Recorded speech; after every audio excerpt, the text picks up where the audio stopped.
Well, good morning, Nicolet Technical College. Paul Akers here from FastCap.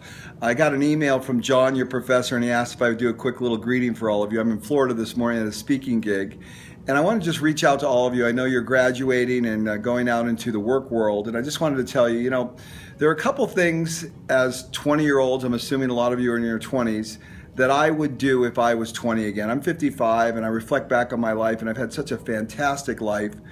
But I could have done it so much better if I would have done a few things differently. And number one is, if I would have learned about lean when I was 20, when I was your age, I can't imagine where I would be in life right now. I just can't even imagine. I learned about it when I was 40, and the concept of continuous improvement and the elimination of waste and collaborate and building a culture of continuous improvement.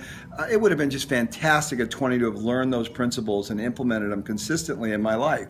But I didn't, and I'm making the best of it right now, and I'm having a grand time and a grand life.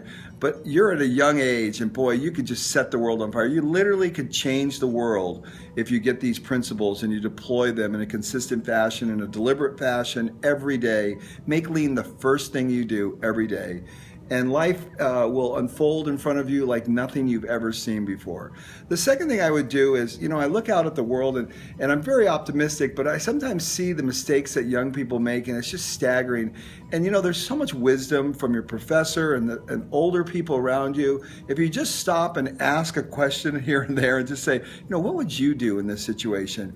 And garner all their years of experience and wisdom. You don't need to make the same mistakes that we make.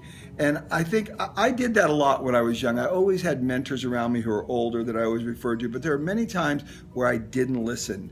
And I look back and I go, wow, what a stupid mistake, Paul. You could have just eliminated so much pain in your life if you would have listened a little better. So yesterday I had an interesting experience. I was speaking here and I ran into a rabbi. And the rabbi said, if you want to have a great marriage, all you need to do is come home from work and spend 10 minutes focused on communicating with your spouse.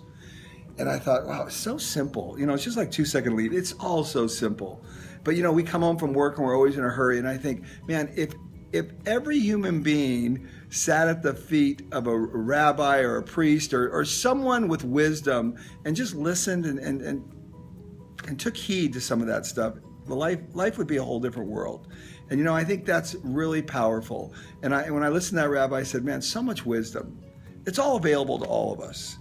And make lean the center focus, make continuous improvement, make listening to older people a centerpiece of everything you do.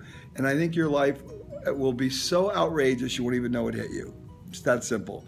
I wish you guys the best, and I just wanted to also say thank you to John, your professor, for having the wisdom to want to guide you in the way he's guiding you. I think you're very fortunate, and you should thank him profusely for his wanting to impart into your life some really good stuff. Thanks a lot, and I wish you all the best. Nicolet Technical College.